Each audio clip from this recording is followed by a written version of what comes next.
अस्सलाम वालेकुम स्टूडेंट्स, उम्मीद करती हूँ कि आप सब खैर खैरियत से होंगे। आज हमारा साइंस का लेक्चर नंबर 6 है और हमारा टॉपिक है ह्यूमन हेल्थ। इसकी हम रीडिंग करेंगे और इसकी एक्सप्लेनेशन होगी। चैप्टर 3 है ह्यूमन हेल्थ।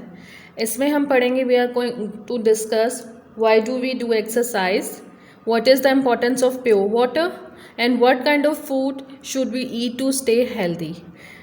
और इसमें हम ये भी डिस्कस थोड़े से बीमारियों के बारे में, डिज़ीज़ के बारे में और उनके क्या सिम्टम्स होते हैं और उनके क्या प्रिवेंशंस हैं और वो किस तरह फैलती हैं, हम इस चैप्टर में वो भी डिस्कस करेंगे। Let's start our reading.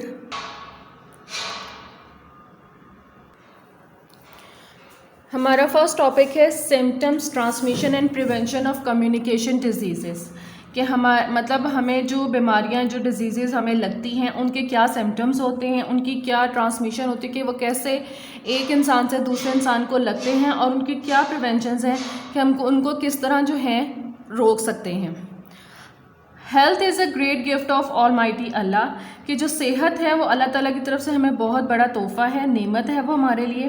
We realise the importance of health when we are sick. हमें अपनी सेहत की खासियत का उस वक़्त अंदाज़ा होता है जब हमें बुखार होता है या हम बीमार होते हैं। There may be many causes of a disease, for example germs, scarcity of food and air pollution etcetera. कि बहुत सारे ऐसे कॉजेज़ होते हैं जिसकी वजह से हमें बीमारी लगती है, जैसे कि जर्म्स, जरासीम लगना, हमें स्कार्सिटी ऑफ फूड कि हम कोई गलत किस्म का खाना खा लेते हैं या बदहज़मी हो जाती है हमें, एंड एयर पोल्यूशन के हवाई आलूदगी की वजह से। Similarly every disease has specific symptoms. कि हर जो हमारी बीमारी है उसके अपने अपने सिम्टम्स होते हैं, जैसे कि cough, fever, flu, sore throat etcetera. जैसे कि खांसी, ठीक है, फीवर बुखार, फ्लू ज़ुकाम होना, सोर ज़ख्मी मतलब सोर थ्रॉट मतलब जो पका हुआ और ज़ख्मी हमारा गला होता है ना, उसको कहते हैं। The human body temperature is 98.6 degree Fahrenheit और 37 डिग्री सेंटीग्रेड। कि जो एक ह्यूमन बॉडी के, एक इंसान के जिस्म का जो टेम्परेचर होता है वो 98.6 फ़ारेनहाइट होता है या 37 डिग्री होता है। When our body temperature exceeds its limit, जब हमारी बॉडी टेम्परेचर जो है वो इस टेम्परेचर को क्रॉस कर जाती है, जिससे ज़्यादा बहुत ज़्यादा बढ़ जाता है, इट इज़ कॉल्ड फीवर, उसको हम बुखार कहते हैं। Cough is an instant response of our body, it is due to the soreness and scratchness of throat. कि जो कफ है वो हमारी बॉडी को रिस्पॉन्स करती है, इंस्टेंट रिस्पॉन्स होता है उसको हमारी बॉडी पे, और वो इस वजह से होती है कि जब हमारा गला पक जाता है या हमारे गले में खारिश होती है तो इस वजह से जो है वो हमें खांसी होती है। डू यू नो, क्या आपको पता है, fever is not a disease but a symptom of disease. कि जो बुखार है वो खुद से एक बीमारी नहीं है बल्कि एक सिम्टम है कि हमें कोई बीमारी लगने वाली है। Number 2, the body temperature of human is measured in Fahrenheit degrees. के जो हमारे जिस्म का जो टेम्परेचर है वो फ़ारेनहाइट में मेजर किया जाता है, which is written as F, जिसको हम एफ से डिनोटेड बाय एफ से लिखा जाता है, F Fahrenheit. The human body temperature is measured by the thermometer. कि हम इंसान के जिस्म का जो टेम्परेचर है उसको थर्मामीटर से नापते हैं, उसी से मेजर करते हैं। Number 4, the coughing removes obstructions. मतलब जो हमारे गले में जो गंध होता है, जैसे कि डस्ट होता है, गंदा मवाद होता है, म्यूकस होता है, जैसे रेशा होता है फ्रॉम द विंड पाइप। की खांसी जो है वो हमारे गले, जो सांस की नाली में हमारा रेशा या गंदा मवाद होता है उसको ख़त्म करती है। Sneezing help us to remove the virus and bacteria present in the nose. कि जो ज़ुकाम है वो हमारे छींक आना, वो हमारे जो नाक के अंदर वायरस या बैक्टीरिया होता है उसको ख़त्म करती है। Number 6, flu is a disease as well as symptom of many disease. के फ्लू खुद एक बीमारी है, डिजीज़ है, लेकिन वो बहुत सारी बीमारियों का सिम्टम भी होता है। कॉन्टेगियस डिजीज़। कॉन्टेगियस डिजीज़ वो होता है कि जो एक इंसान से दूसरे इंसान को लग जाए। If any one of your class fellows suffers from flu then usually the teacher advises him to take rest at home. कि अगर आपके किसी क्लास फेलो को बुखार हो जाता है या ज़ुकाम हो जाता है तो आम तौर पर जो टीचर है वो उसको यही मशवरा देती है, यही एडवाइस देती है कि वो घर में रेस्ट करे। वाई डज द टीचर से दिस, टीचर ये सब कुछ क्यों कहती है? द टीचर एडवाइजेस, टीचर इसलिए उसको ये नसीहत करती है because the other children may not get flu, कि दूसरे बच्चों को जुकाम ना हो जाए।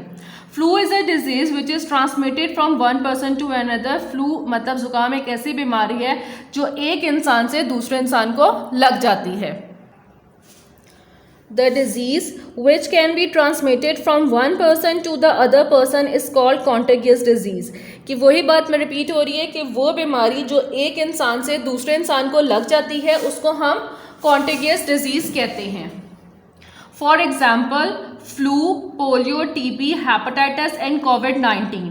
मतलब उसमें एग्जाम्पल्स में उन्होंने जो कौन कौन सी बीमारियां बताई हुई हैं कि जो एक इंसान से दूसरे को लग जाती है, flu, polio, TB, hepatitis and कोविड-19।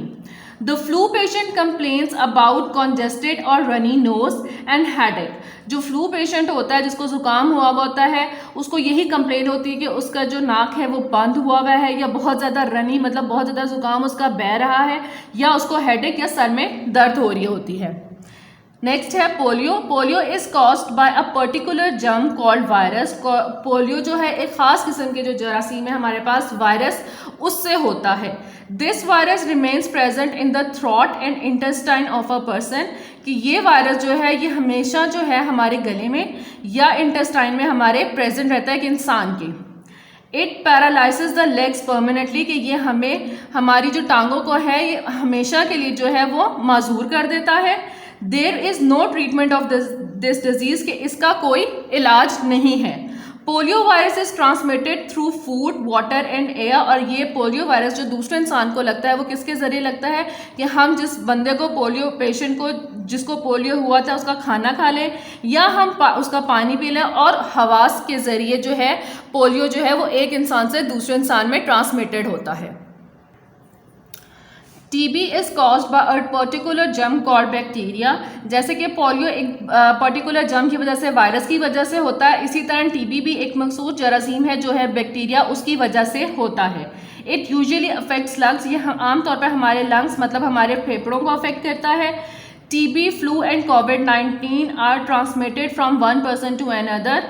कि मतलब टीबी, फ्लू और कोविड-19 जो है वो एक इंसान से दूसरे इंसान को लगता है थ्रू किससे? कफिंग, खांसी से, स्नीजिंग, जुकाम से। Use of particles of the affected person, कि जिस इंसान को जुकाम या टीबी या कोविड-19 हुआ उसकी कोई चीज़ आप इस्तेमाल कर लें, एंड कन्वर्सेशन या आप उसके साथ बातें करें, उसकी वजह से जो है ये बीमारी आपको लग सकती है। The inflammatory condition of the liver is called hepatitis. कि एक जो मतलब हमारा लिवर होता है वो बिल्कुल ही डैमेज हो जाए, उसकी वजह मतलब डैमेज हो वो हमें हेपेटाइटिस कहलाता है।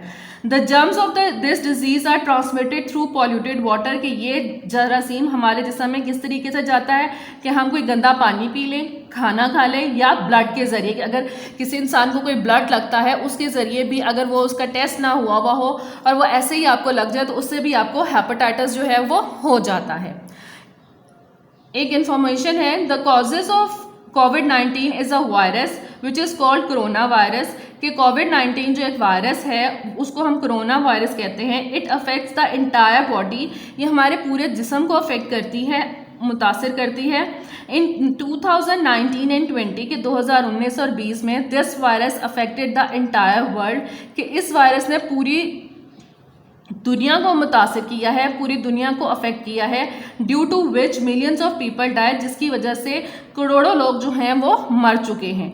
It is transmitted from one person to another. ये एक इंसान से दूसरे इंसान को लगता है थ्रू सोशल कॉन्टैक्ट, कि आपके दरम्यान में अगर फासला सोशल डिस्टेंस ना हो इस वजह से, और रेस्पिरेशन और सांस लेने की वजह से, कि आपस में एक दूसरे से मतलब आप बात करते हुए सांस लेते हैं तो तब भी आपको ये बीमारी जो है वो लग जाती है। Non contagious disease. Non contagious disease वो है जो एक इंसान से दूसरे इंसान को नहीं लगती है, उसको हम नॉन कॉन्टेगियस डिजीज कहते हैं। Non contagious disease is not transmitted from one person to another.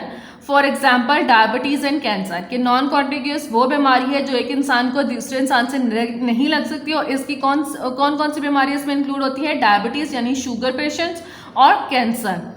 In diabetes the sugar level in the blood increases, के डायबिटीज़ में जो शुगर लेवल होता है हमारे खून में वो बढ़ता जाता है। The common symptoms of diabetes, के बहुत ही कॉमन सिम्टम्स जो हैं डायबिटीज़ के, are feeling very thirsty and hungry, कि बहुत ज़्यादा आपको थकान महसूस होना और बहुत ज़्यादा भूख लगना जो है ये इसके कॉमन सिम्टम्स हैं। फ्रीक्वेंट यूरिनेशन, के बहुत ज़्यादा आपको यूरिन आना।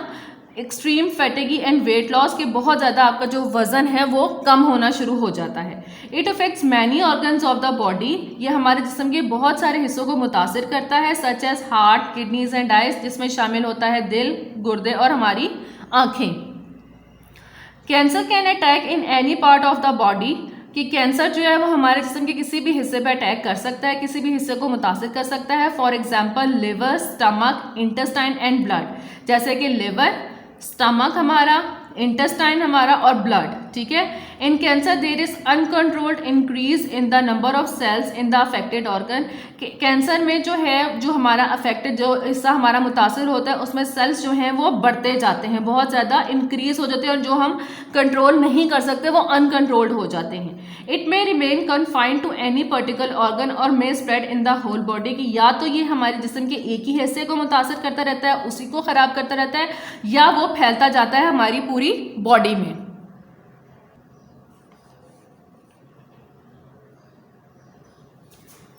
एक इंटरेस्टिंग इन्फॉर्मेशन उन्होंने दी हुई है कि for the treatment of cancer, के कैंसर के ट्रीटमेंट के कैंसर के इलाज के लिए there are hospitals in many cities of Pakistan, के बहुत सारे हॉस्पिटल बने हुए हैं पाकिस्तान के बहुत सारे शहरों में। फॉर एग्जांपल जैसे कि किरान कराची में है, नूरी इस्लामाबाद में है, शौकत खाना मेमोरियल हॉस्पिटल जो है वो लाहौर, पेशावर और कराची में है, अनमोल जो है वो लाहौर में है, बैतुल सुकून जो है वो भी कराची में है। और major hospital in Pakistan that treat cancer, ये मेजर हॉस्पिटल है पाकिस्तान के जो कैंसर का इलाज करते हैं। नेक्स्ट हमारा टॉपिक है प्रिवेंशन ऑफ कॉन्टेगियस डिजीज़, कि हम कॉन्टेगियस डिजीज़ से बचने के लिए क्या क्या प्रिवेंशन, क्या क्या हम ऐसी चीज़ काम कर सकते हैं जिससे हम उससे बच सकें। There are many ways to remain safe from contagious diseases, के बहुत सारे ऐसे तरीके हैं जिससे हम कॉन्टेगियस डिजीज़ से बच सकें, सच एज वॉशिंग हैंड, जैसे कि हाथ धोना, वेयरिंग मास्क, मास्क पहनना, एंड वैक्सीनेशन, के वैक्सीनेशन लगवाना। Washing hands, wash your hands properly for at least 20 seconds with soap, कि हमें अपने हाथों को एटलीस्ट 20 सेकेंड तक धोना चाहिए बिफोर एंड आफ्टर मील, के खाना खाने से पहले भी और खाना खाने के बाद भी। We should also wash our hands after using toilet, के वॉशरूम से या टॉयलेट से निकलते हुए भी हमें जो है अपने हाथों को धोना चाहिए। 7 स्टेप्स फॉर हैंड वॉश, के हमारे पास 7 ऐसे स्टेप्स हैं जिससे उन्होंने हमें बताए हुए जिससे हमारे हैंड्स जो है हम वॉश कर सकते हैं। Wet your hands with water and rub soap on both hands, के अपने हाथों को आप गीला करें और उसके फिर दोनों हाथों पे साबुन को मलें। After it using the following steps, उसके बाद आपने ये फॉलोइंग स्टेप्स उन्होंने आपको बताए हैं जिससे आपने अपने हाथों को धोना है। फर्स्ट स्टेप है हमारे पास rub hands palm to palm, palm कहते हैं हमारी हथेली को, कि अपने हैंड्स को, हथेलियों को दोनों को आपस में रब करें। नंबर 2 है रब the back of both hands, के अपने दोनों हाथों की बैक साइड को जो है उसको रब करें। नंबर 3 है palm to palm with the fingers interlock, के दोनों हथेलियों को भी आपस में रब करें और फिर फिंगर्स को इंटरलॉक करके जैसे कि उन्होंने आपको पिक्चर में बताया है वैसे आप रब करें।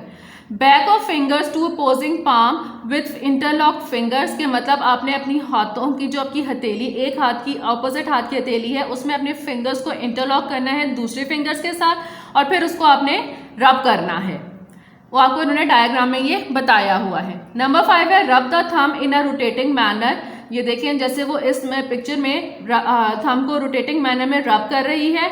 Followed by the area between index finger, मतलब इंडेक्स फिंगर के जो बीच में जो एरिया है उससे वहाँ पे वो फिंगर को, वो जो थंब को है वो रोटेटिंग मैनर में जो है वो रब कर रही है। एंड द थंब को भी repeat for the both thumbs, कि आपने यही जो प्रोसीजर है दोनों थम्स के लिए जो है राइट हैंड साइड के थंब के लिए और लेफ्ट हैंड साइड थंब के लिए भी यूज करना है। नंबर 6 है रब the finger tips into the palm of your opposite hand, repeat for both hands, कि आपने अपनी फिंगर टिप्स को जो आपके दूसरे हाथ की हथेली है उसके ऊपर रब करना है। ये आपने दोनों हाथों के लिए आपके लिए सेम प्रोसीजर है। नंबर 7 है रब बोथ रिस्ट इन अ रोटेटिंग मैनर, अपनी जो दोनों हाथों की कलाइयाँ हैं रिस्ट है उनको भी आपने रब करना है, ठीक है, एंड रिंस, उसके बाद उसको धो ले एंड ड्राई थॉरली, और फिर उसको अच्छे तरीके से सुखा ले। एक उन्होंने आपको बताया हुआ है, डू यू नो कि global hand washing day is celebrated on 5 October of every year, कि जो ग्लोबल हैंड वॉशिंग डे है वो हमारे मुल्क में सेलिब्रेट किया जाता है 15 अक्टूबर को ऑफ एवरी ईयर, कि हर साल के 15 अक्टूबर को वो लोग इसको सेलिब्रेट करते हैं। अब हमारे पास नेक्स्ट 2 टॉपिक्स है, wearing a mask and vaccination. पहले हम पढ़ते हैं वेयरिंग अ मास्क। जी, हमारा टॉपिक है wearing a mask. What do you know about a mask as a protection against COVID-19? कि हमें आपको कैसे ये पता चलेगा जो मास्क है वो हमारे लिए एक प्रोटेक्ट करता है, हमें हमारी हिफाजत करता है कोविड-19 से। What are the benefits of wearing a mask? के मास्क को पहनने के क्या फ़ायदे हैं? Mask is a protective barrier between your nose and mouth and the environment. Mask जो है वो एक प्रोटेक्टिव बैरियर है, कि एक हिफाजती इंतज़ाम है हमारे नाक और मुंह के लिए, हमें इन्वायरमेंट के हमारे माहौल से बचाने के लिए। It does not allow germs to enter from environment into the body, कि ये मास्क जो है ये जरासीम को इजाज़त नहीं देता, अलाउ नहीं करता कि वो मतलब हमारी फ़िज़ाई आलूदगी से हमारे अंदर एंटर हों इनटू द बॉडी, के हमारे जिस्म में एंटर हों through the nose and mouth, के हमारी नाक और मुंह के ज़रिए। Do you know the proper way to wear the mask, कि आपको पता है कि सही तरीका क्या है मास्क का। Do not use a used mask, कि कभी भी इस्तेमाल शुदा जो मास्क है उसको नहीं इस्तेमाल करना आपने। Dispose of the used mask in a proper way, कि जो इस्तेमाल शुदा मास्क है उसको अच्छे तरीके से जो है वो आप डिस्पोज करें, कि अपने डस्टबिन में उसको फेंक दें। ये उन्होंने 4 स्टेप्स आपको बताए हुए हैं पिक्चर में, कि आपने किस तरीके से जो है वो मास्क को वियर करना है। Proper way to put on mask के 4 ऐसे बेसिक तरीके हैं जिससे आप मास्क जो है वो प्रॉपर तरीके से पहन सकें। नेक्स्ट हमारा टॉपिक है वैक्सीनेशन। वैक्सीनेशन होती है कि जिस मतलब हम कोई भी बीमारी हो जो ज़्यादा से ज़्यादा फैली हो, उसके लिए जो हमारी गवर्नमेंट है वो एक कैंपेन लॉन्च करती है जिसमें वो वैक्सीनेशन जो है वो बच्चों को या बड़ों को बूढ़ों को जो है वो लगाती है। आपको जैसे पता है कि आजकल कोविड-19 बहुत ज़्यादा फैला हुआ है, तो उसके लिए भी जो है वो वैक्सीनेशन जो है वो लग रही है हमें कोविड-19 से बचाने के लिए। Do you know about vaccination, क्या आपको वैक्सीनेशन के बारे में पता है? It is a method of treatment, कि ये एक तरीका है हमें ट्रीटमेंट देने का, in which the weak or killed germs of a disease are injected, कि हमारे जिस्म के अंदर जो कमज़ोर और मरे हुए जरासीम होते हैं उनको मारने का इनटू द बॉडी के अंदर ही। द बॉडी प्रोड्यूसेस एंटीबॉडीज़, की जो हमारी बॉडी है वो एंटीबॉडीज़ जो है वो प्रोड्यूस करती है, ठीक है, against the weak or killed germs, के जो हमारे अंदर कमज़ोर और मरे हुए जरासीम होते हैं। These antibodies remain in body to fight the germs, के जब हमें वैक्सीनेशन लग जाती है तो यही एंटीबॉडीज़ जो हैं वो हमें हमारे जिस्म के अंदर रहते हैं, कि वो जो हमारे जिस्म के जरासीम हैं उनके साथ वो लड़ते हैं। Government of Pakistan has launch a campaign to administer vaccine against polio, कि हमारी गवर्नमेंट ऑफ पाकिस्तान ने, हुकूमत पाकिस्तान ने एक कैंपेन लॉन्च की थी जिसमें उन्होंने पोलियो की वैक्सीनेशन लगाई थी। Polio is a dangerous disease, कि पोलियो जो है एक बहुत ही ख़तरनाक बीमारी है, which causes life long disability, कि वो सारी ज़िंदगी के लिए हमें माजूर कर देती है। Polio drops should be administered to children up to the age of 5 years, के पोलियो के जो ड्रॉप्स हैं वो 5 साल तक के बच्चों को पिलाए जाते हैं। Have you been given polio drops, क्या आप बच्चों ने पोलियो ड्रॉप्स जो हैं वो पिए हुए हैं? ये देखें डायग्राम में आपको वो दिखा रहे हैं कि वो कैसे बच्चों को ड्रॉप्स दे रहे हैं और कैसे ये बच्चों को वैक्सीनेशन जो है वो लगाई जा रही है। एक और उन्होंने आपसे, do you no national cleanliness day किस दिन मनाया जाता है? Cleanliness day is observed on 30 जनवरी। जो क्लीनलीनेस डे है, जो सफाई का दिन है, वो 30 जनवरी को हर साल मनाया जाता है। द अवेयरनेस अमंग पीपल, के इसमें लोगों को अवेयरनेस दी जाती है, is to keep their homes, work place, road and public places clean, कि कैसे वो अपने घरों को साफ़ रखें, अपने काम करने वाली जगह को साफ़ रखें, अपनी सड़कों को साफ़ रखें और पब्लिक प्लेसेस को साफ़ रखें जहाँ पे लोग ज़्यादा से ज़्यादा होते हैं, जहाँ बच्चे ज़्यादा से ज़्यादा होते हैं, उनको साफ़ रखा जाए। I hope you understand your lecture. Class K4, ये आपने रीडिंग है, ये आप लोगों ने कॉपीज़ पे नहीं करनी, आपने सिर्फ इसको पढ़ना है और समझना है। Thank you.